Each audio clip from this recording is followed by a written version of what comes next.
So the real question is, what altitude do we want to go to?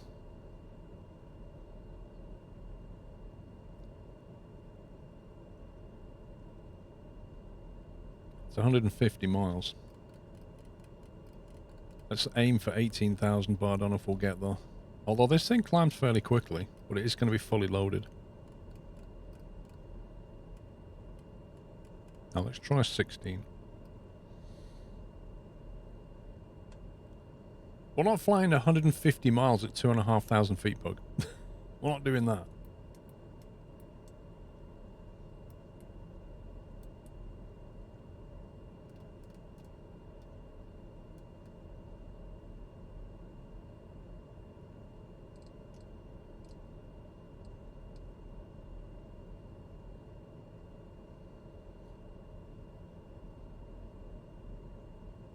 Someone can fly an Aviat Pit Special for $50, dry 96 wet for Air Squirrel. Fair enough. Okay, new barrel pressure set.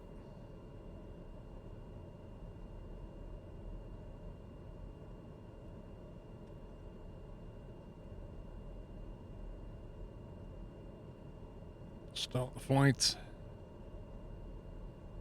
Flight is loaded. Clock is ticking.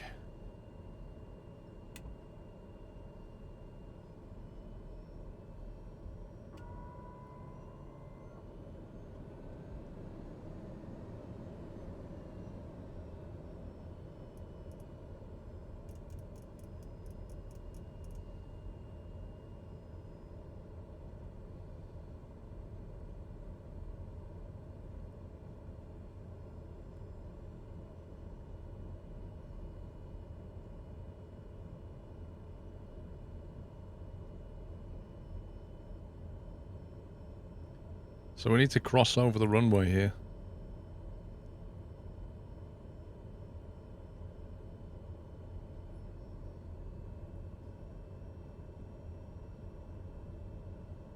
Approaching runway 136. Entered runway 1836.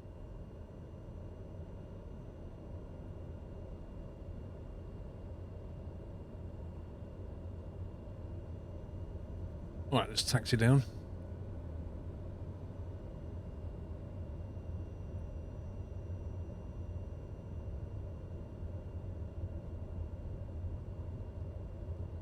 Alright, trim set, flaps are in takeoff.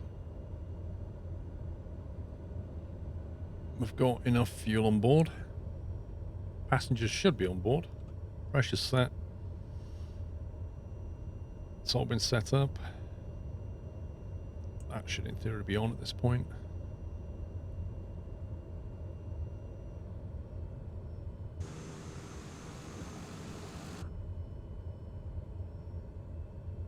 Wow, this runway, taxiway is really bumpy.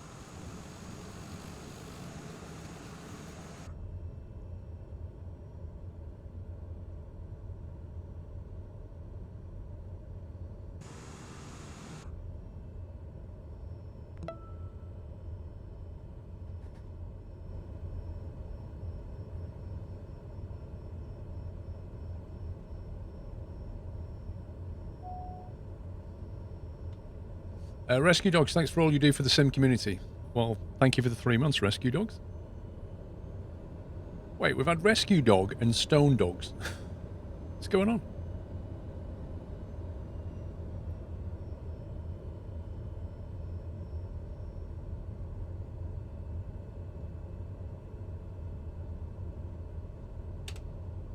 Right, lights are coming on. Approaching runway 11. Entered runway 11. 1,219 meters remaining.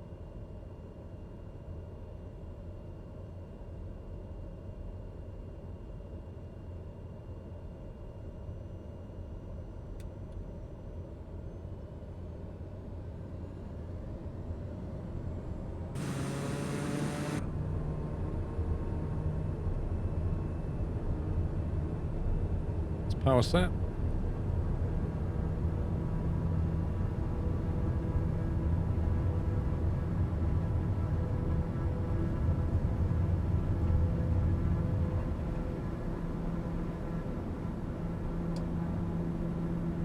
Gears coming up.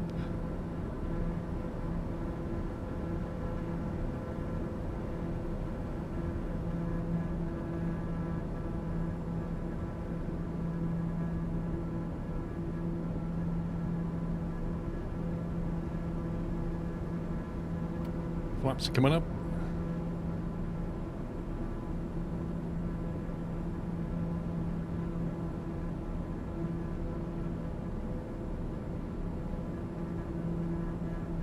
Fuel dumper on.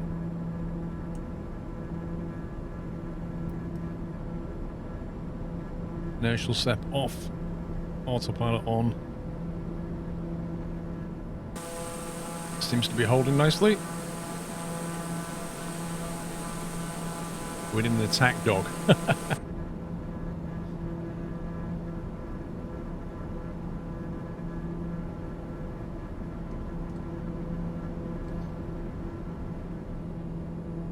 just back off on the speed a little bit. Just because we're going to make a turn shortly.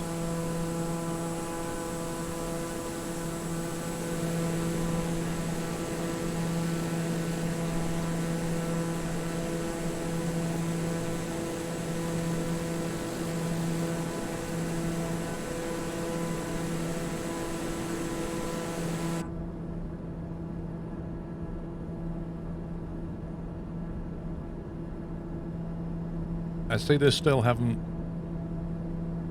sorted this out yet.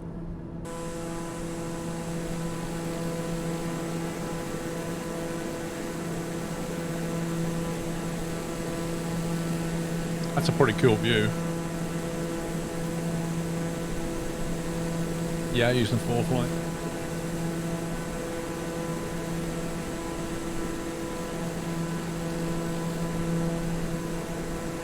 I think he needs to pull that squirrel back a little bit, get its head out of the leading edge.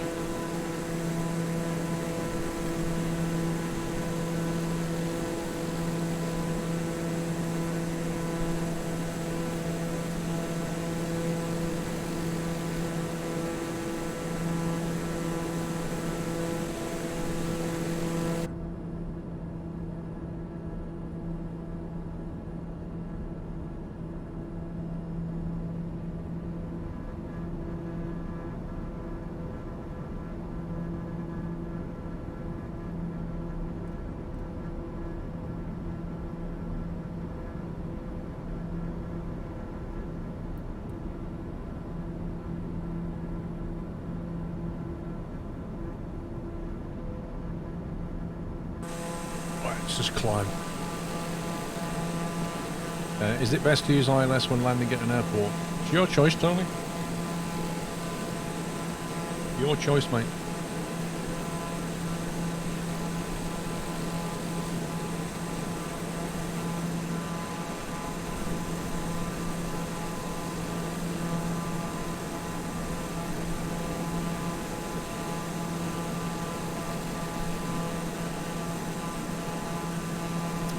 In your IRL flight, what was the box behind you with the two big antennas, Matt? That was Pilot Edge. So Pilot Edge is... Sorry, not Pilot Edge. Pilot Aware. Pilot Edge is a completely different thing. Pilot Aware it's called. Rosetta Pilot Aware. It has GPS location. It has antennas to pick up transponders and FLARM from gliders, ground stations. And it also transmits your position as well.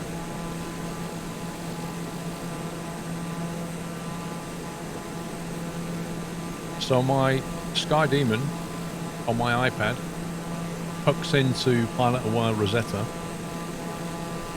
and it shows me where I am, and it also alerts me of any traffic that's coming. That's the whole point of it, because the UK doesn't have ADS-B in and out yet, and in the absence of that, it helps you to be aware of other aircraft, essentially.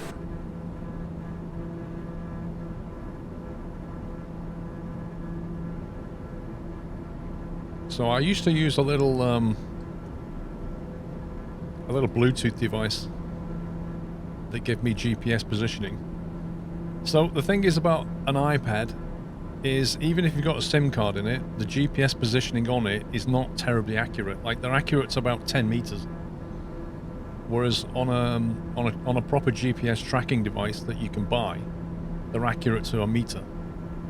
And the Pilot Aware Rosetta is a pretty accurate GPS tracker. So you can actually get reasonably accurate ground speed and even vertical speed out of it.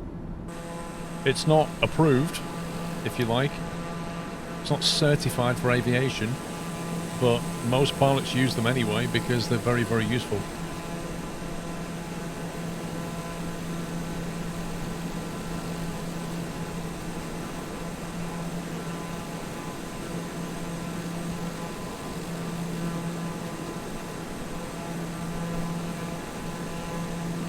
Well, there's a funny story about it, Matt. They cost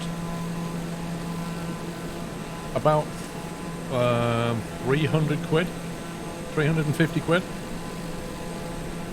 And I bought mine back in July, August, I think it was. About a month ago, the CAA came out and said they will give a 50% discount voucher to any pilot that buys a qualifying conspicuity device, is the technical term. So if you buy a Pilot Aware or you buy a Sky Echo 2, you can get 50% off now. And I bought mine about 6 weeks before that offer came in. So, yeah, could have saved myself 175 quid. How did you get your hostess attached to your chair? Did you build a custom thing?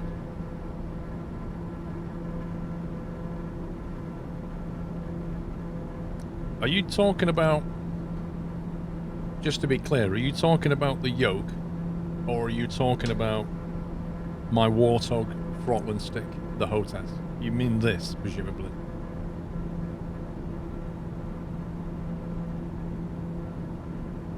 Can't really sell it, Matt. You still are convincing other pilots how great 4Flight is. The program they use doesn't let you check the weather en route. Now, 4Flight is a fantastic tool, particularly in the States. It works very, very well. In the UK, if you're not flying IFR, then Sky Demon works better. Yeah, so this stick, I mean, I will go through this in the video. I'll be making a video on the room and this rig within the next couple of weeks. So this this sits on top of a Monster Cat mounting plate. So Monster Cat is a company that makes mounting plates for the Warthog. However, they're designed for table clamp use more than anything. So, but what I did was, I took the plates. There's basically a plate underneath that the Warthog stick goes into, and then it's got two holes on the end that's designed to go into a table clamp. What I did was, I mounted another aluminium cross member on the rig and screwed it into that. So that's how that mounts. It mounts to a piece of extrusion. This one, on the other hand, is more complicated. This too has the Monster Cat mounting plate underneath, and it's front mounted onto one of the extrusions that you might be able to see. But I actually have another extrusion on the back, so I have two extrusions here, and they sit on a single extrusion that comes out underneath, which is on a hinge. And this is actually something that you can get from SimLabs. This is called an accessory kit, I think. It's a SimLabs accessory kit. It comes with a hinge, and it's actually designed, it's not really designed for this purpose, it's more designed to be in a vertical position where you mount like a, I don't know, like a PFD type panel on it or something. It's more designed for that, but I just repurposed it and put my throttle on it. SimLabs don't really do a kit for this. You kind of have to make things up as you go along a little bit. Pre-COVID, you know, SimLabs was going to work with me to sort of figure this out, but then COVID came. Now we're past COVID to some extent. Maybe I can pick up that dialogue with them and say, look, you know, you need a solution for this, you need a solution for that, you need a solution for this, because this is using a wheel deck So it's made for a steering wheel. You know. What I'm trying to say is it all, you know, it all works, but it's not built for purpose. It's not a kit that you can just buy in some cases. It's something that I've, you know, stuck bits together, essentially. Yeah, it's a little bit DIY.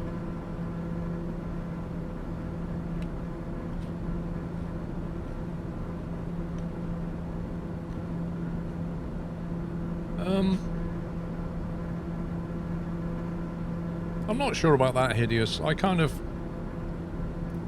get into my sim and just fly it as if there's different ways of playing simulators, Hideous. You know, you can either try and take it seriously, or you can just mess around. It depends what you're trying to do. You know, you can take your plane and then fly down the strip in Vegas, which you can't really do in real life. But then you could equally try it, as I did in the sim earlier this week, actually do a flight that you did in real life and practice it on the sim. So it's up to you how you want to play it.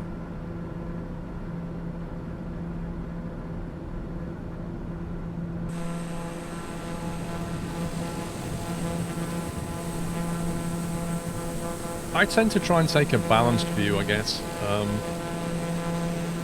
Like I'm not super hardcore, but I don't mess around either. I use it as a sim. I try to take things seriously and learn about the best ways to do things and the correct way to do things, but equally, you know, if something goes wrong, I just laugh at it. Just have fun with it. This is entertainment at the end of the day.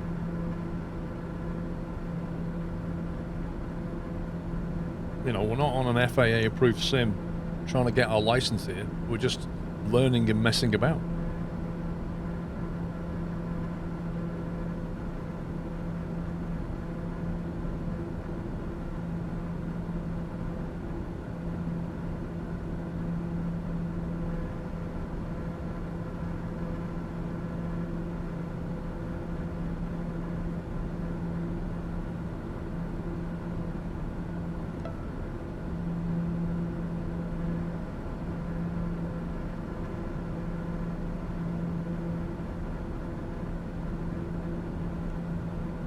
Honko, thank you for 13 months. Wasn't it my 12 month the other day? Probably.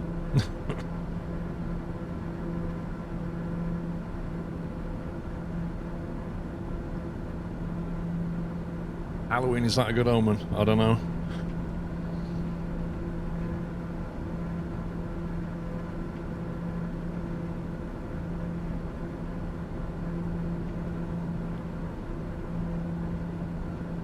I think we took the Arnav at 2-1, didn't we? Was the flight plan we did.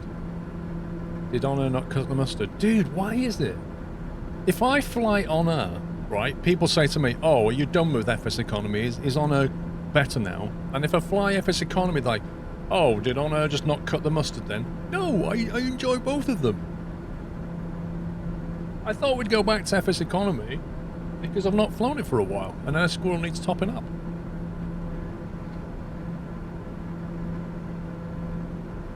I don't get this mentality. I don't get this mentality where it's like an either or. Like, you can either do that, or you can do that, but you can't do both. Why not? Why not? Why can't I enjoy Honor and FS Economy? It doesn't mean anything when I play one and not the other. It just means I want to play that. We need to be between 3,800 and 6,000. Hang on, let's look at the waypoints here. So, Litaz in the middle, right there, is our initial approach fix. Before that, you've got Ronfo. But Litaz, we want to be around about 4,000, I'd say. So, from Ronfo, it's 7 nautical miles. I think if we can get down to Ronfo at about 6k from our descent, so we're going to lose 10,000. So 30 nautical out from Ronfo.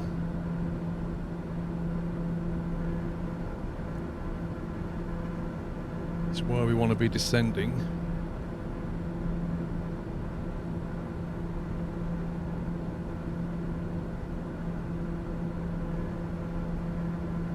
assuming that's even shown on this thing. There it is. It's going to show a veal next, isn't it?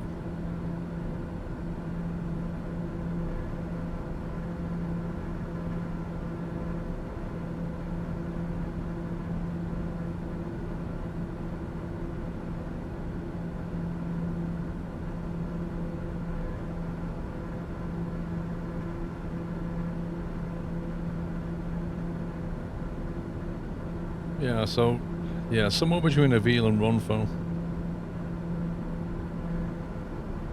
Yeah, it's fine. We got this.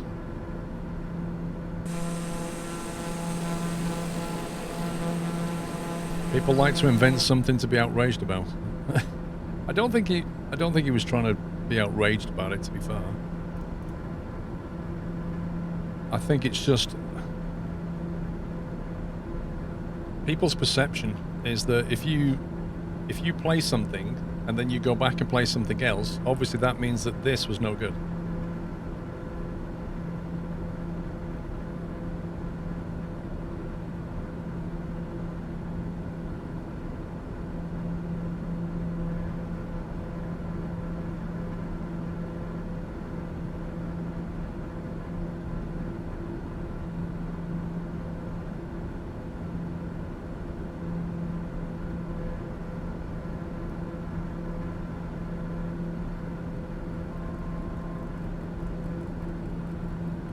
Might as well climb, you know.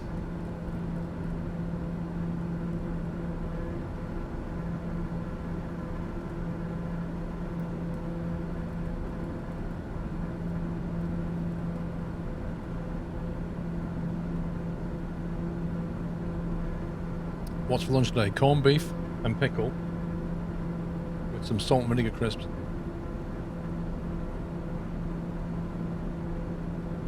Yeah, but Ponko, there's no such thing as the perfect game. There really isn't. It's like saying there's no such thing as the perfect film. You can find an amazing film. You could find an amazing film, and I guarantee you could find somebody that doesn't like that film.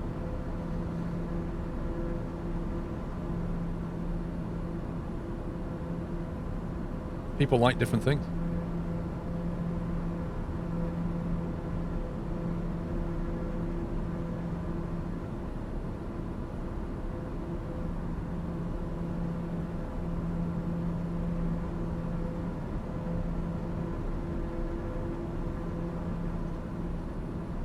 Transition altitude.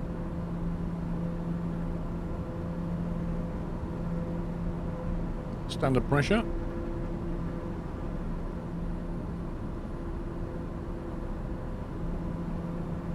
Is it yours? A 7478 totally unstable in Microsoft Flight Sim? I haven't actually flown it, so I don't know. You think Cyberpunk might be close to the perfect game? How do you know?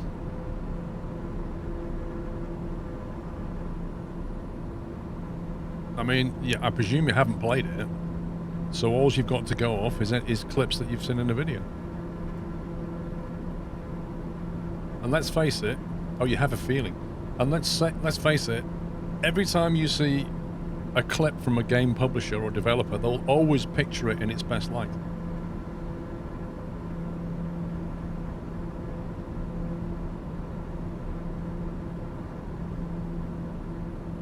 A nebulous definition, I like that.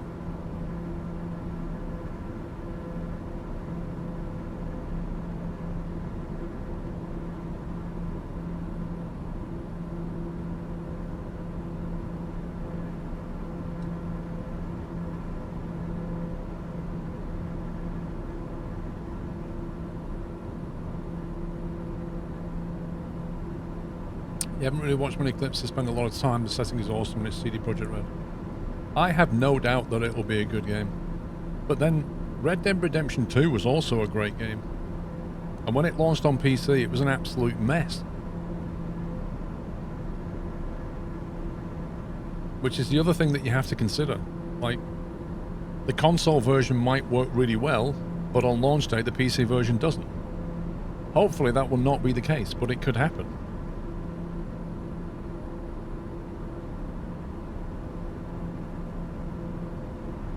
Keanu Reeves is the perfect person.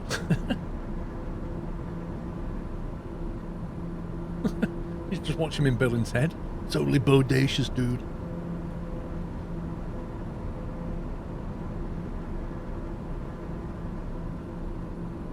Wait, you played Red Dead Redemption 2 on launch day on PC and you had no issues? Give me a break. No way. Everybody had issues.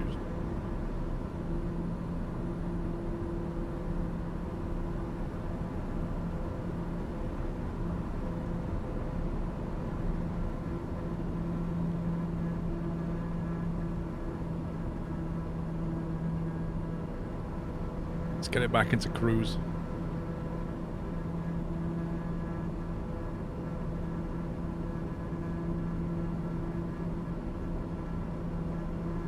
Thank you, Smoking.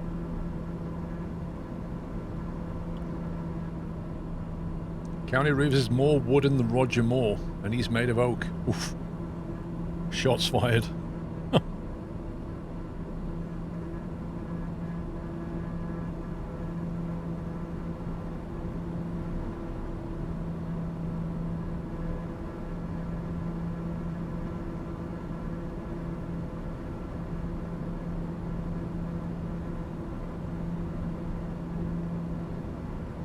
Can't wait for part 2 of what, sorry?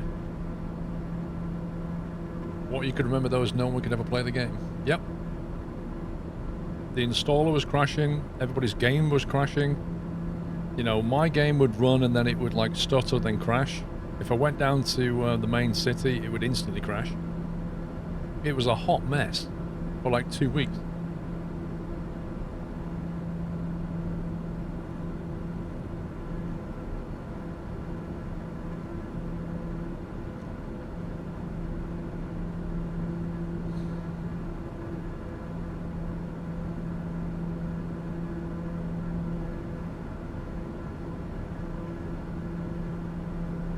That's better, we're getting a better ground speed now. Oh, the flight video, right. Well, just be aware, part 2's not even gone into editing yet, so...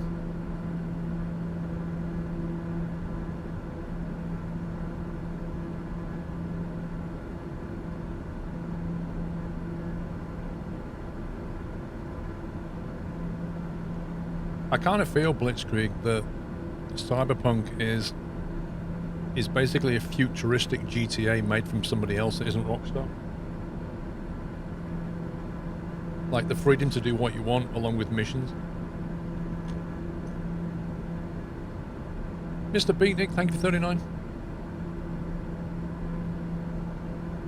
A futuristic Witcher. I'm not sure about that. I don't think Witcher has... I'm bearing in mind I haven't played Witcher more than a few hours.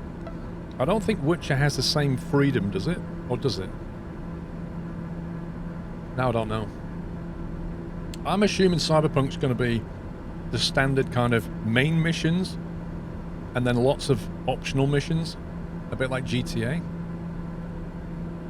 Whereas I thought Witcher was more of a story follow-through, whereas GTA and Cyberpunk I'm thinking are more freedom, like if I don't want to do that mission, yeah, I won't. You might have multiple characters who have got main missions for you, but you don't have to do them yet. You can go and faff around for a while. Brayman, you want to get your PPL, but you don't know if you do online ground school or in person. What do you think? What country are you in, Brayman? I would probably do a mixture of both for that. Get some actual tutoring and then do a lot of it yourself to keep it cheap. I would go for a mix. You can do a lot of stuff online, but you can't beat one-to-one tuition for an hour with an instructor and just absolutely just extract loads of information. The problem with Derail Valley, Matt, is it's a fixed map. That's the main problem with Derail Valley right now. Like, the map gets pretty boring. Hit TC, thank you very much for 49. Mr. Mike, thank you for 44. The more stuff you can do offline, Brayman, the more you'll save money. But equally, there comes a point when you need to spend some money to get the right training. But so do other maps in Train Sim World. It's not like the game has much variety. I wasn't talking about Train Sim World, Muffin. I'm just saying that Derail Valley, if you want it to be the best train game ever, it's going to need more than one map.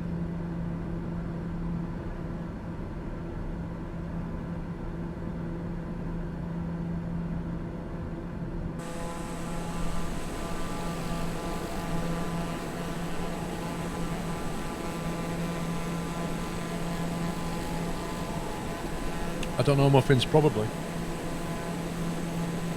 See, thing is, Muffins, you know, like Farm Sim had the ability for modders to make, like, maps, and some of the best maps I ever played on Farm Sim were actually modded ones. And I think if Derail Valley opens things up and allows modders to make maps, I think it'll do extremely well. I think you'll see some really challenging and really great maps.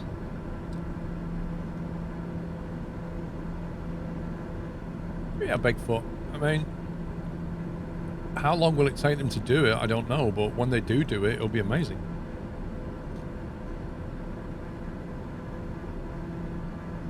It is, Butler. Sandy Bay is still one of the best maps. I agree.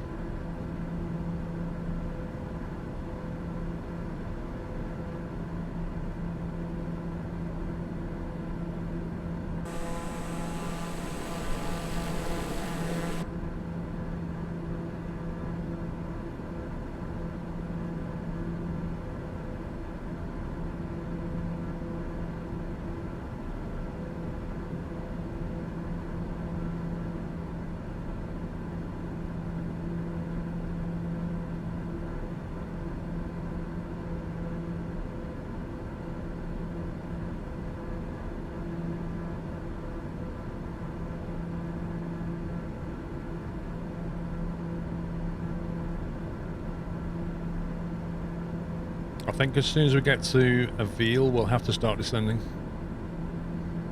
And we'll go down to 4K.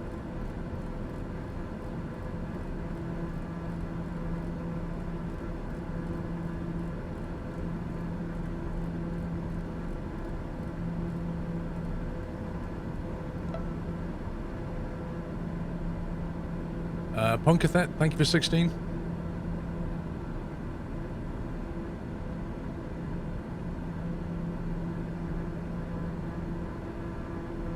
Get the rest of my crisps. Yeah, I don't know. I'm thinking about doing a playthrough of Cyberpunk. You know, like I did with Red Dead and GTA. I reckon there's enough content in Cyberpunk that every playthrough will be different. You know what I mean? Everybody will do it in their own way.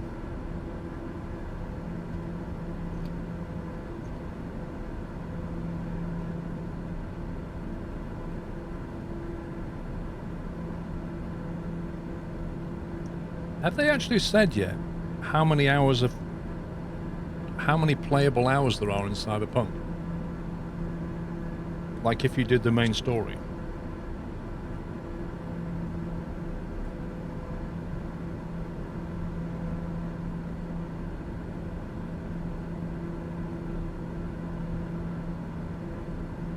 I mean, I presume it's going to be in the order of like 50 to 100 or something.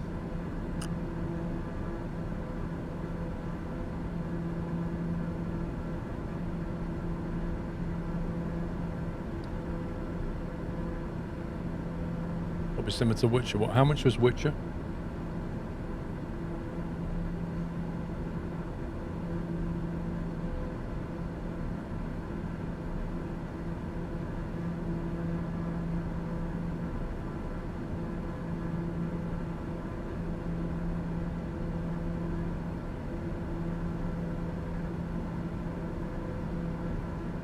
Cyberpunk comes out, you'll be on holiday until next year.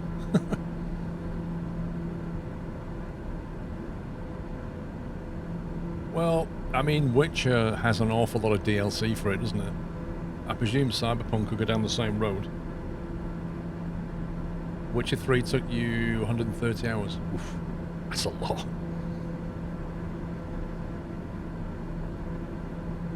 Lord Flynn.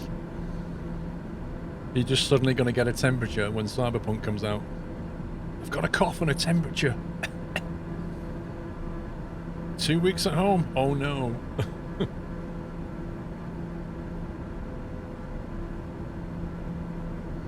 You didn't like Witcher 3?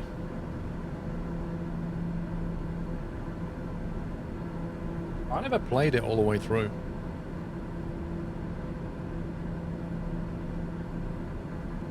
What I wasn't keen on in Witcher 3 was like the voice acting and the character animation. Some of the voices didn't really line up with the characters, and then some of the facial animations was a little bit rigid. And I'd find it a bit awkward. Witcher 3 was overhyped, but after your first playthrough you realised how good it was.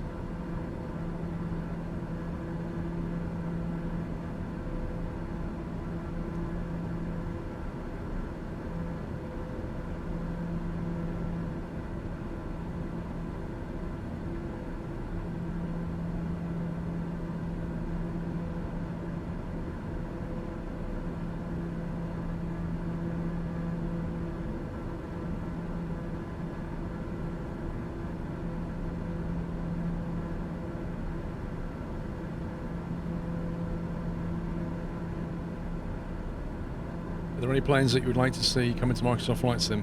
A Dash 8. I'd love to get the Dash 8 on here. To be honest, I just want a fully implemented stable plane. That's what I want. I've got the scenery. I've got the nav data in there now. I just want a really competent plane. That's what I would like. For Christmas, please, Santa. What you're saying is it was good, but it wasn't as amazing as people claim. Right.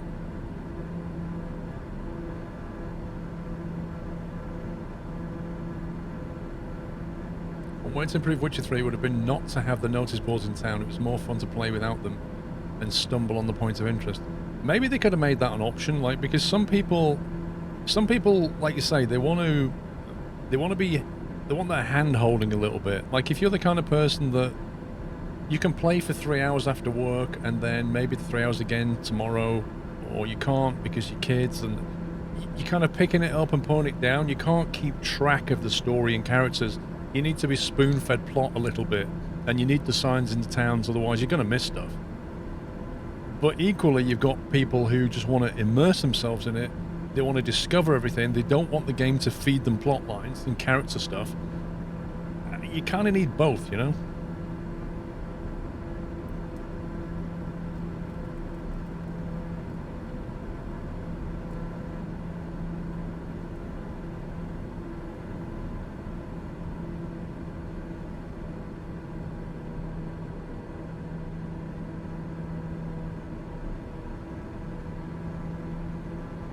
Skyrim was more immersive in that regard.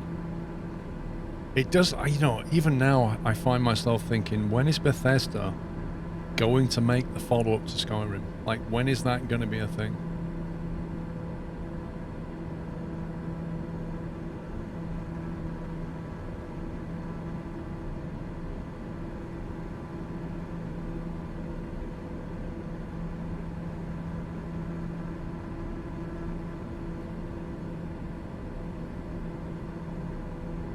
Yeah, we know it's in the works, but is it like a 4-year project, a 6-year project, an 8-year project?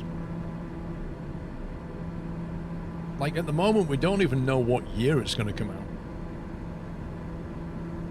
And Skyrim, when was that game released? Like 2015 or something?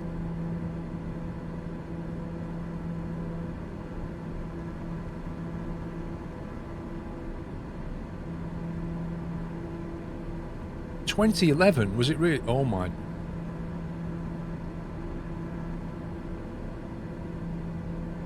So maybe the next one's coming out 2020.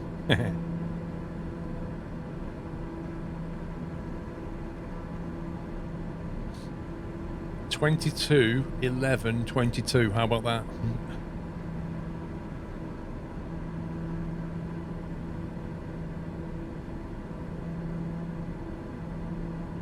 What do you think about the Xbox and Bethesda purchase? I don't know about it. Who bought what?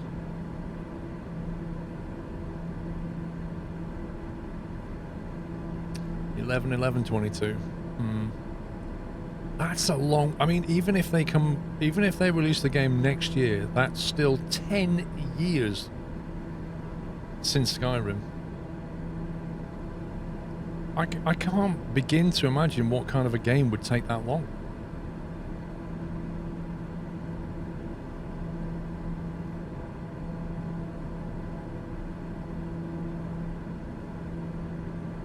Oh, Microsoft bought Bethesda. When did that happen?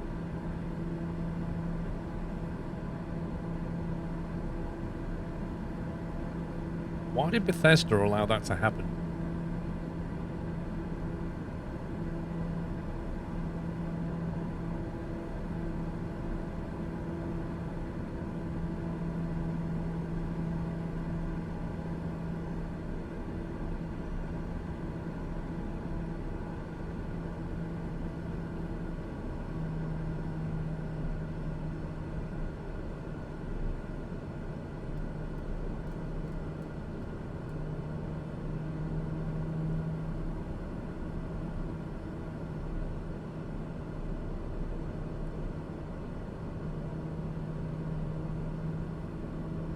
Bethesda's been going downhill.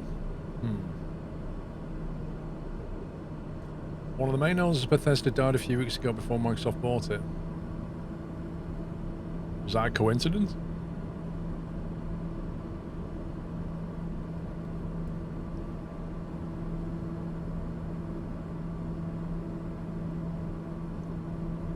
Position altitude. Nearest altimeter.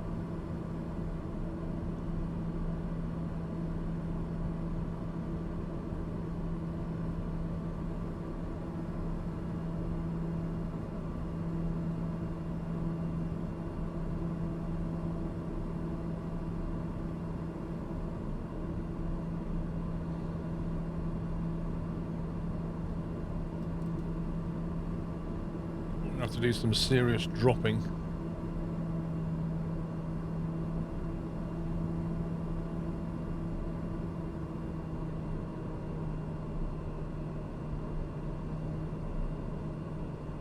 For more than $3 billion at the end of September.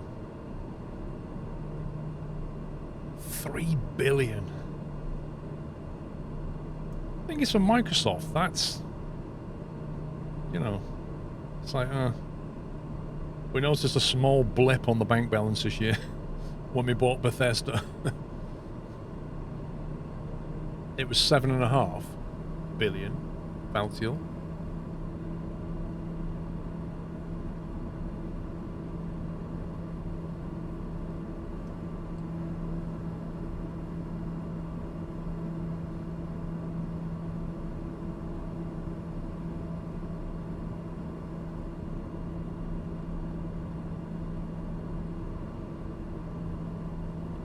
Bethesda publishes good games, but they're not big sellers. Maybe that's what Microsoft figured then. Maybe they think, well, hang on, if we buy Bethesda, they'll make great games, and we know how to publish them. And I think what Microsoft are also doing is, in order to sort of fight Sony's PlayStation, they're trying to get more and more exclusives on their console. So the more development houses they buy, the more content they can make sure only goes on PC and Xbox. So now you're never going to see a Bethesda game on the Sony PlayStation, right?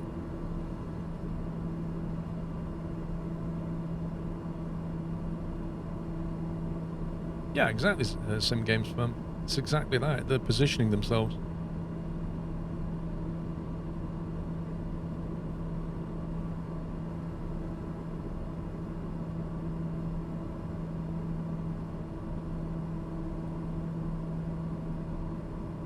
They will also sell on PlayStation.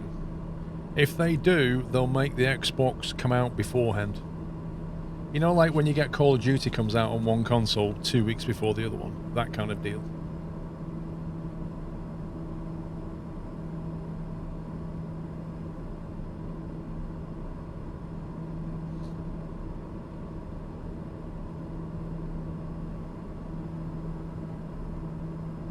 You want to get into iRacing during your quarantine, need tips? Start off in the rookies, start off last on the grid, drive around and don't get hit by anybody. Keep doing that and then you'll get your D license and then have fun.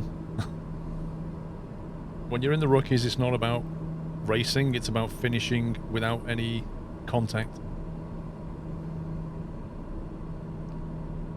But, having said that, iRacing will also make you rage at some point.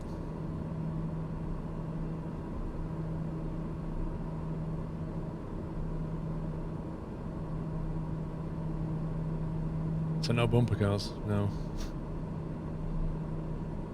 Although some people who play iRacing clearly don't get that.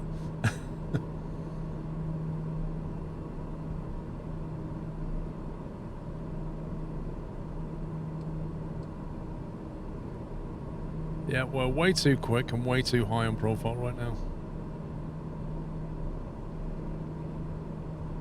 This is going to be a sporty landing.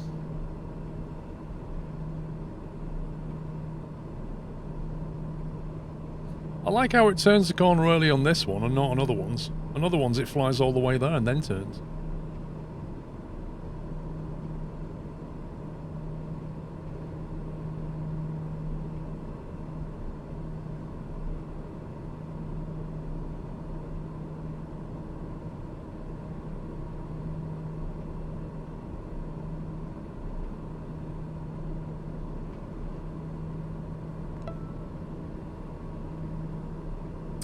Australian Blue Soul, thank you very much for half a year.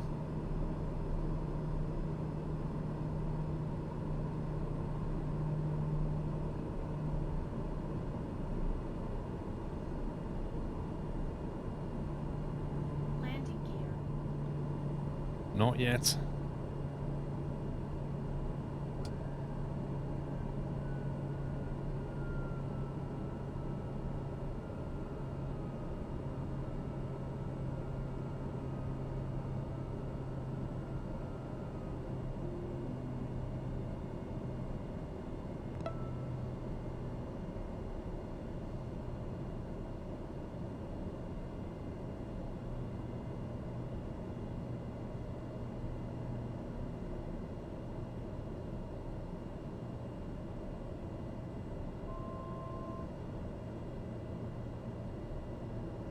Just need to lose some speed and get the flaps down.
We're flying the CBM 930.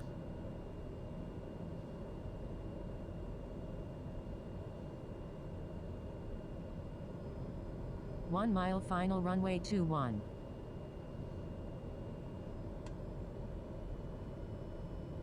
There we go. Now we're back under control.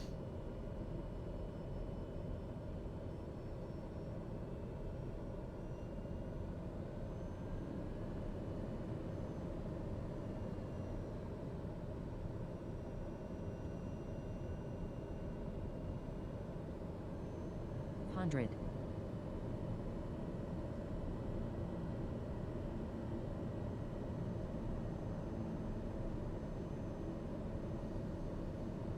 No, I don't think there is a way to reorder them rock solid. I find that very annoying as well.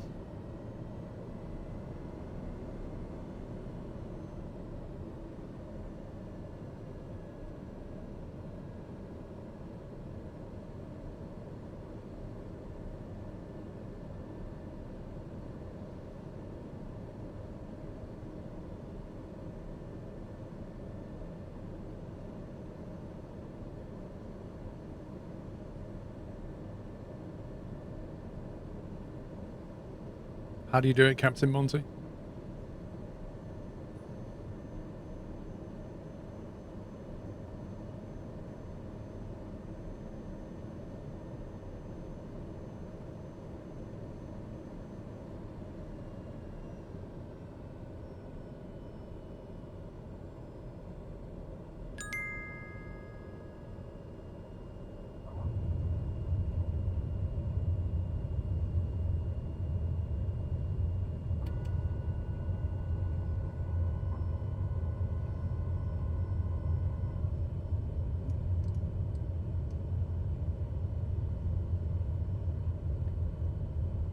Not sure if we can get off here or not. Yeah, we can.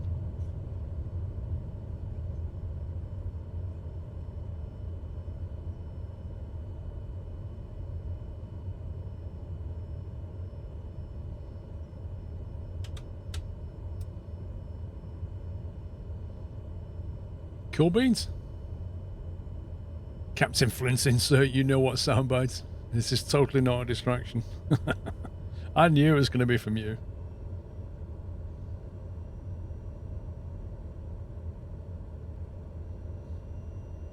On the plan as you add them, it puts them in a small white border around the last leg. Sometimes that disappears and that's when you can add it into the leg randomly. How do you move one waypoint around in the list?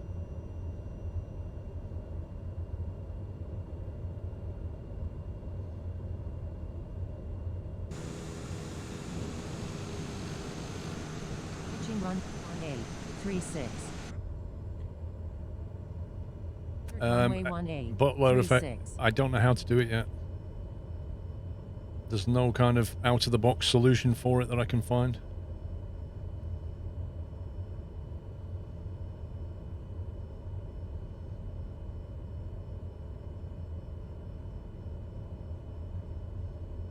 I think somebody built an add-on for it and then wanted like 30 or 40% of all your tips to run it. It's like, no, don't think so, pal.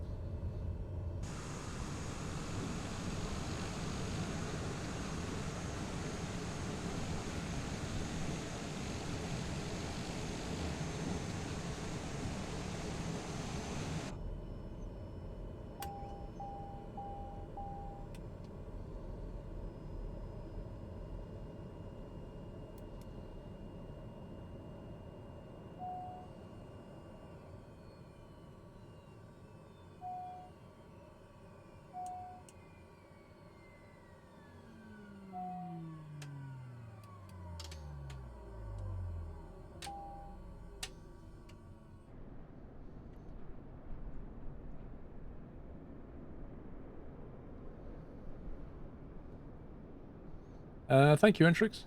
Right, let's have a look how we did.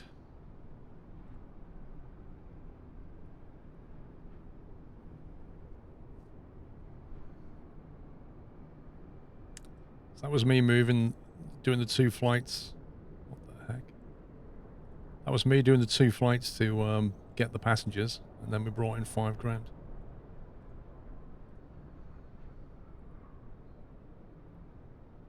Two and a half. 2.8 to me, 2.2 to Squirrel.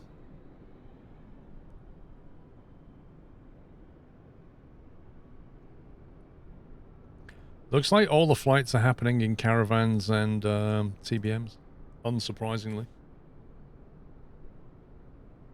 What do you think of the state of Eurotruck right now? Do you think there should be stuff added to it? I think pint size, it's not really changed very much. I think it's for a few years now. It's in a steady holding pattern, isn't it? Where you'll get like 2 or maybe 3 maps a year for each platform. You'll have changes to the underlying platform, and then on the way you'll have like small DLC packs, like liveries and accessories and things. And I don't see that changing. I see that just being like that for a long time.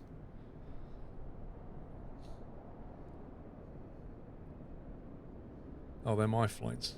No. Let's have a look at the, that's better. Bit of a different picture here, isn't it? Diamond DA42. 10 grand? Kiwi Craig rocking in 10 grand. Wabbit. Wabbit 93.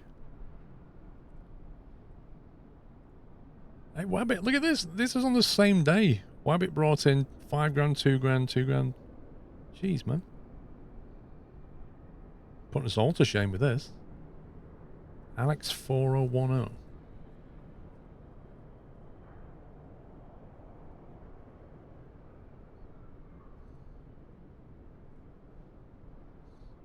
Kiwi Craig seems to fly a lot. Mass serves in there with a couple of little flights.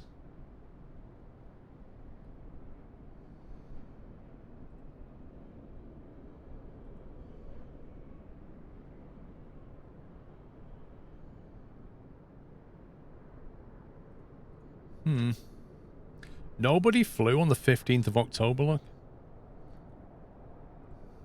What was so bad about the 15th of October? What happened? That was a Thursday? Anybody can join it, Clara. The only requirement is, if you're going to be in it, then fly and bring some money in.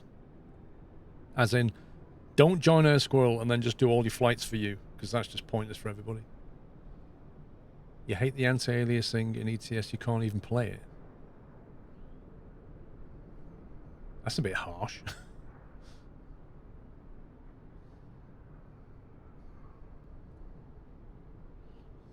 Right, so we should now be in... There's a lot of jobs here. Good grief. Good grief, look at this place. What is this? Like, how many? San Angelo Regional, Texas. Oh my god. It just goes on and on and on and on. Who's Stratocaster Aviation? They've got like 1 million jobs.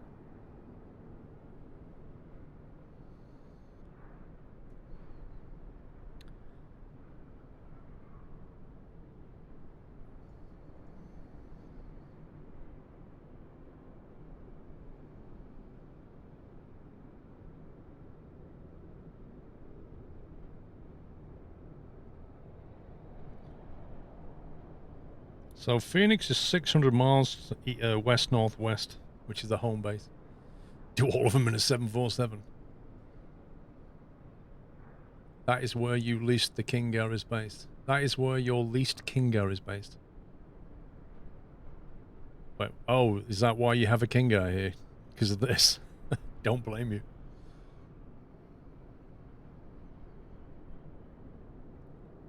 So we want to be flying... To be honest, any of these would do.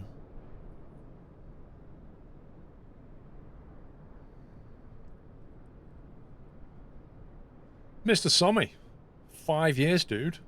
Somebody just got the 5-year nut. I hope over the last 5 years you've benefited from me more than just my sub money. Oh, yeah, you don't big yourself up. I have the deepest respect for you. Long may you continue to do what you love. You know I'm here for you in more ways than you know. Thank you very much, Sommy, mate. Sommy was the man who helped me put this rig together. Can you believe that? And much more stuff. Thanks, mate. 5 years, that's crazy. 2015. KMDD 1, 2, 3, 4, 5. I wonder if there's a single job we can get 7 people.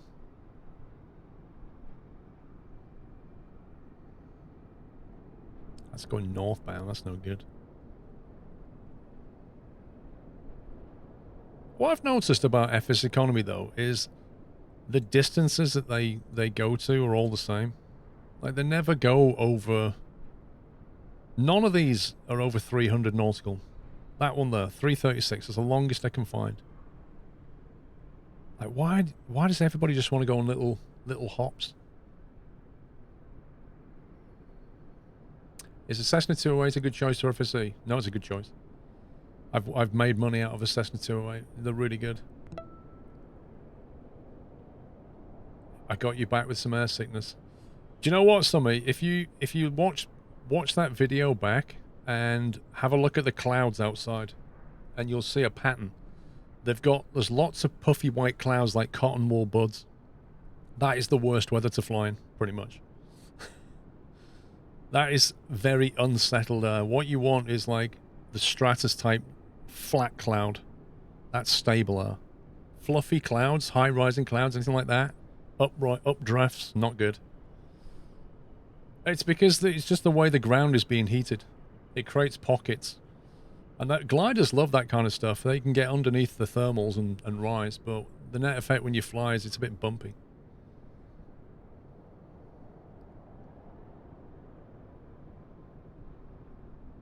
Well, when we came out of North Wheel, we were banked out on North Wheel, level off, and then bang, the plane literally just went bang. It went through some kind of turbulence.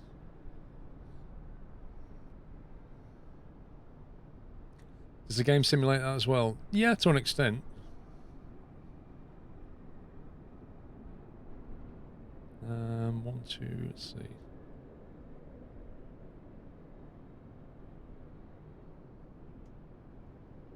The most I can get is 5 people.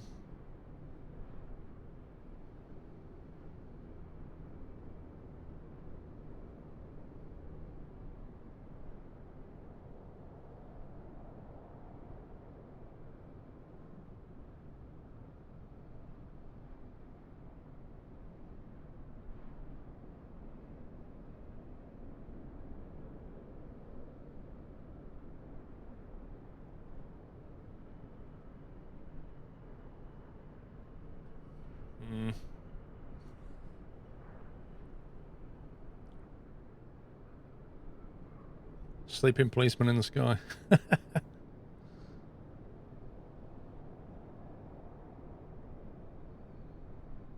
Nah, it can be all kinds of things. Like on a different day, you can feel fine. Everybody gets tired, or maybe you're not feeling too great that day, and then you go flying, it just makes it worse.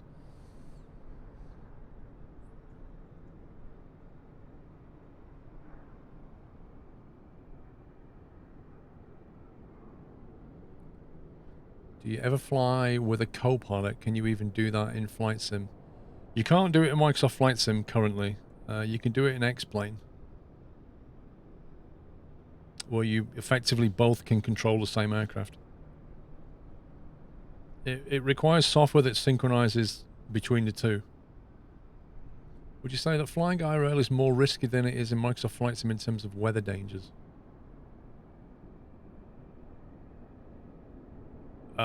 If you get into trouble in a sim, you can just Alt F4. You can't do that when you're in a real plane. Just watch the lid videos on YouTube. The Microsoft Flight Sim part is the best flight video I've seen on YouTube. The explanation of Sky Demon danger areas, radio comms is brilliant. I'm glad you enjoyed it too, Flower. I would definitely not agree with you that it's the best flight video. Oh, the one that you've seen. Fair enough. I thought you meant it's the best flight video on YouTube. I'm gonna like, no, it's not. I'm just gonna bounce Microsoft Flight Sim.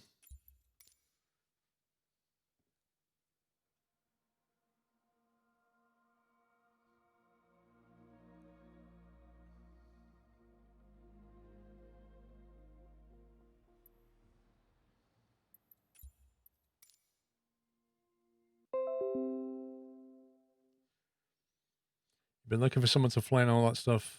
Please do so on your next videos. Yeah, I've got I mean, we're going into winter now, which obviously the thing is about winter is there aren't as many days where you can actually go flying, obviously, and the days are shorter anyway, like the daylight flying hours. You know, when in the middle of December, when it's literally going dark at 4 o'clock, that shortens the flyable day quite a bit. However, in winter, you can also get some really, really nice flying days. You know, if you can get a nice cold, dense, calm air, and you can see for miles in winter. So it can be wonderful, but then you can also get the low sun because, you know, the way the sun and the earth are positioned in winter, you can get a low sun in your face when you're flying back. But, you know, night flying can be fantastic. The trouble is with night flying is it's very hard to film.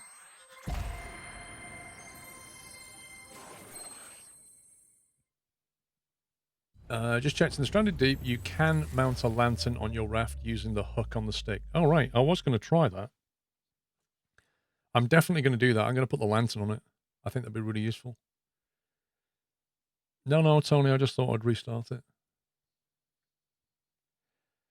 I'd really like to see a similar Microsoft Flight Sim explanation once you do your Europe flights. Yeah, well, hopefully I can pick that up again next year. That didn't happen this year due to COVID. But yeah, I really want to fly over to France.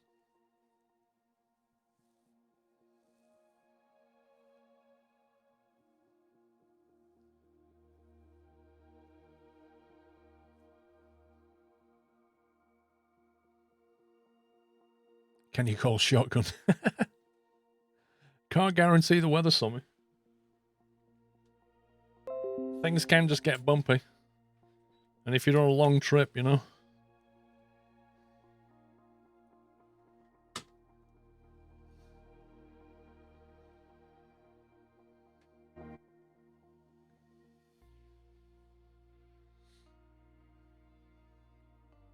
But yeah, a lot of IRL flying is trying to work out what the weather's going to do, you know?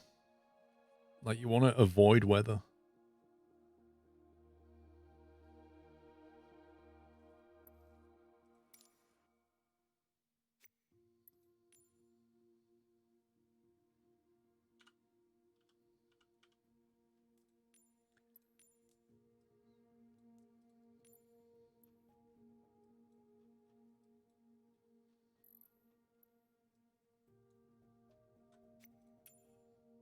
Menu.help.freeflight.flight condition. Nice. That's got a really catchy name to it. Menu.worldmap.select arrival. Menu.world. What's going on? Why is my game just gone a bit bonkers? Menu.unit nautical mile. This doesn't look good to me. This looks very broken. Menu.worldmap.gate. Time.local UTC live. This is not good. This is not good. Restart the game. Dude, I literally just restarted the game. Menu.worldmap legend show. Oh my god. Uh-oh, it's crashed. Unhandled exception. Oh dear. Oh dear, oh dear. I think that just crashed FS Economy as well. Yeah, it did.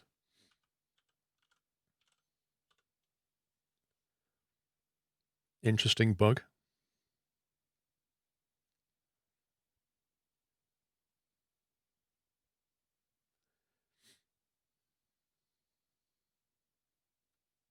Let's see what it's like when it starts up. I wonder if FS Economy was doing something to it. You've had that before, but only when FSE was running. Yeah. I think it's more than a coincidence that it crashed.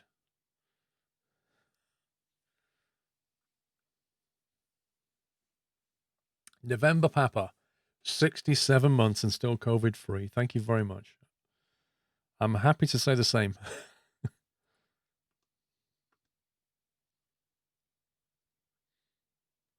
If you had the chance, would you ever fly a supersonic jet? I would never be allowed to. I mean, maybe as a passenger.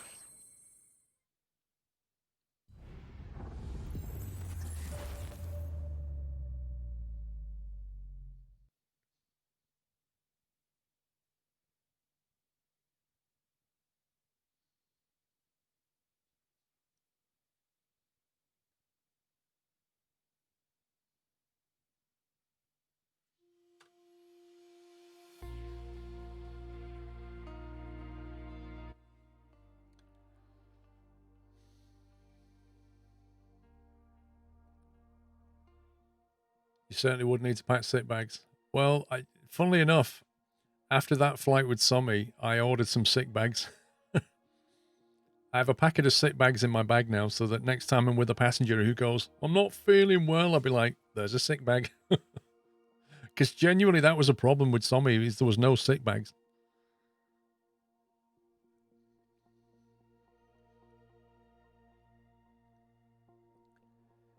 You should put mine as fast launch in the launch properties on Steam to skip the intro. I would love to do that. If my game launched from Steam, I would definitely do that. But it doesn't, so I can't.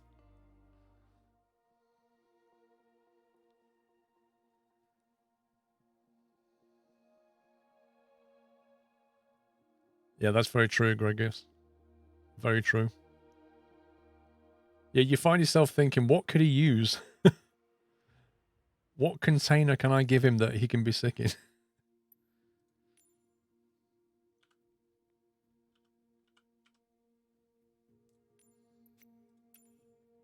Yeah, that looks a bit better.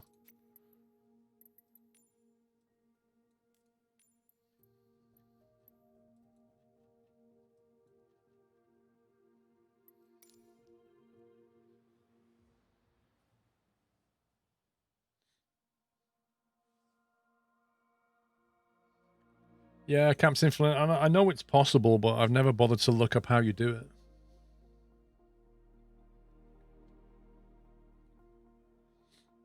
You can add non-Steam games to Steam, as far as you know. Maybe you can do it that way. Maybe. Well, I think once he'd loosened his seatbelt, that was the main thing. He loosened his seatbelt and he had a drink of water, and then I think that it was being strapped in as well, didn't, because the seatbelts are not that great on the ones on the old 172s. And I think it was just a bit tight as well. Anyway, we got through it. Right, FS economy's back up.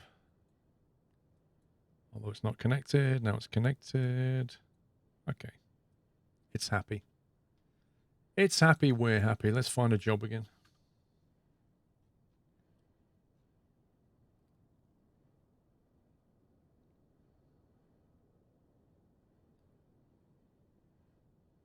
One, two, three.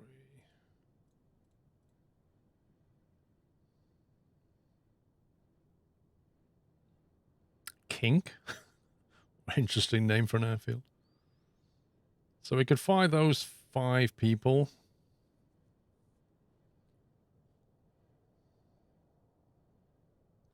See, in theory, look at that. That's T27 and KBIF. What was that? T27.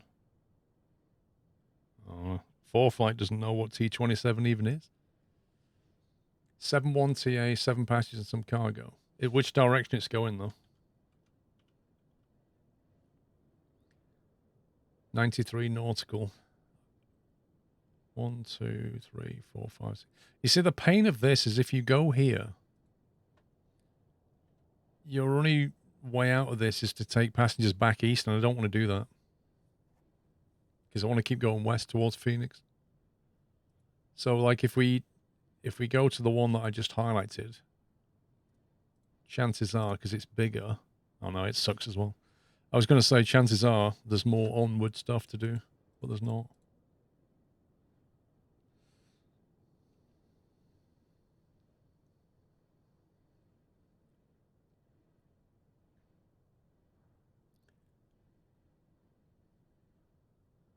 Yeah, I think the other thing is...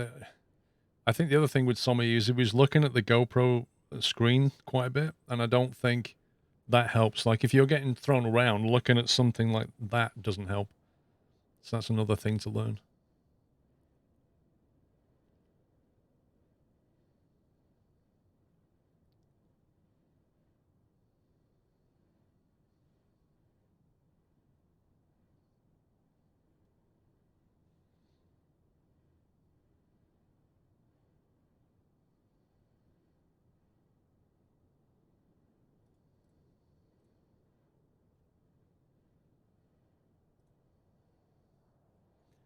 Or somebody look green. Yeah. He did. But if you looked afterwards, you know, after we got past Ashford, he was fine again.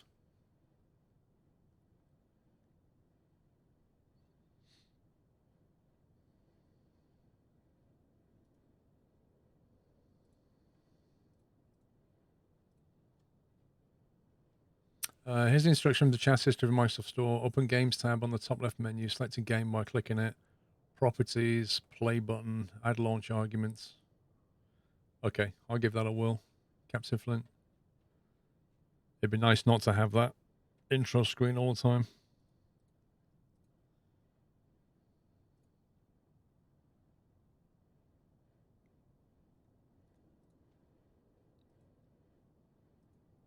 These are all the same. Every single one. You go there and it's like the only thing is to go back.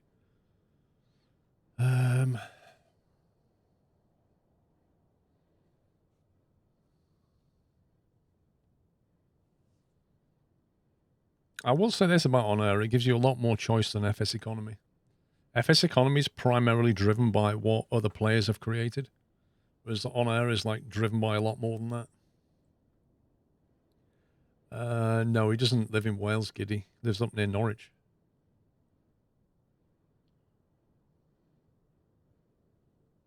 Yeah, exactly, Raptor. Exactly that.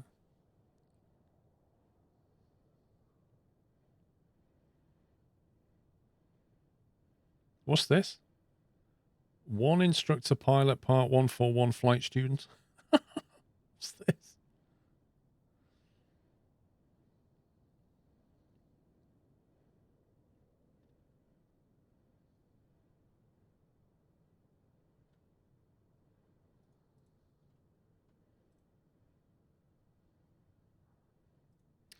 Hereford Municipal.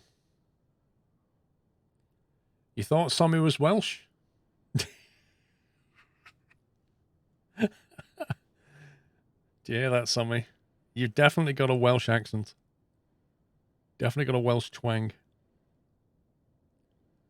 Genesis Passenger 2F4.